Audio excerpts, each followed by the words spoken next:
ఎన్ని బిజినెస్లు చేసినా అక్కడ ఇన్వెస్ట్మెంట్ అయితే ఖచ్చితంగా పెట్టాలి. కానీ ఇక్కడ ఇన్వెస్ట్మెంట్ జీరో ఇన్వెస్ట్మెంట్. కాబట్టి జీరో ఇన్వెస్ట్మెంట్ తోటి ఇక్కడ కాంపిటీషన్ లేదు, రిస్క్ లేదు. బయట బిజినెస్లు షాప్ ఓపెన్ చేస్తే బిజినెస్ అనేది నడుస్తుంది. ఇక్కడ అలాంటి భయం లేదు మనకు. అంటే తయారైన ప్రోడక్ట్స్ ఇక్కడ మనం వాడుకోవాలి, నచ్చితే 10 మందికి షేర్ ఇది ఒక్కటి చేస్తే సరిపోతుంది. అయితే ఈ బిజినెస్ని ఎట్లా టేకప్ చేయొచ్చు అనేది పొద్దున సార్ చెప్పిండు కదా, మనకు దీపక్ సార్ చెప్పిండు. ఒక తల్లి ఉంది ఫ్యామిలీలో, తల్లిదండ్రులు. అయితే 2 పిల్లలు ఉన్నారు. వాళ్ళకి 2 పిల్లల్ని సేమ్ పెంచింది తల్లిదండ్రులు. ఎట్లా అంటే బట్టలు సేమ్ ఇచ్చింది, ఫుడ్ సేమ్ పెట్టింది, మళ్ళీ స్కూలు సేమ్ చెప్పించింది, అన్నీ సేమ్ చేసింది. కానీ పెద్దగా అయిన తర్వాత పెళ్ళిళ్ళు కూడా చేసింది వాళ్ళకి.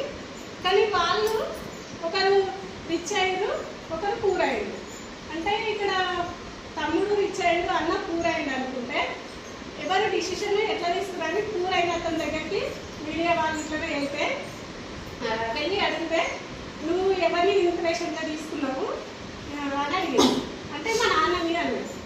అంటే ఎందుకు అట్లా మీ నాన్నని అట్లా తీసుకున్నావు అంటే మా నాన్న తాగేవాడు, మా మమ్మీ కొట్టేవాడు, ఇట్లా ఆయన చూసి నేను నాకు అలవాట్లు నేర్చేసుకున్నా, అందుకే నేను ఇట్లా తయారైనా అని చెప్పింది. అయితే సేమ్ మళ్ళీ చిన్నతన దగ్గరికి వెళ్ళింది. చిన్న ఆయన దగ్గరికి వెళ్ళేసి రిచ్ ఆయన దగ్గరికి వెళ్ళేసి అడిగితే నువ్వు ఎవరిని దాంట్లో తీసుకున్నావు అని అడిగితే నేను మా డాడీనే తీసుకున్నా అని చెప్పింది. అంటే అతడు ఏం తీసుకున్నావు మరి ఎట్లా మీ అన్నయ్య అట్లా తీసుకోవడం వల్లనే కదా ఊరైండు, మరి నువ్వు ఎట్లా తీసుకున్నావు అంటే నేను మా మమ్మీని కొట్టడం చూసినా, నేను అలాంటి వర్క్ చేయవద్దు, నేను డ్రింక్ చేసేది మా నాన్నని చూసినా, నేను డ్రింక్ చేయొద్దు అంటే అతడు నెగిటివ్ తీసుకున్నాడు, ఇతడు పాజిటివ్ తీసుకున్నాడు. అంటే ఇక్కడ ఈ బిజినెస్లో మనం ఏది తీసుకుంటున్నాం అనేది ఇంపార్టెంట్. నెగిటివ్ తీసుకుంటే నెగిటివ్ అయిపోతుంది, పాజిటివ్ తీసుకుంటే పాజిటివ్గా ఉంటాము.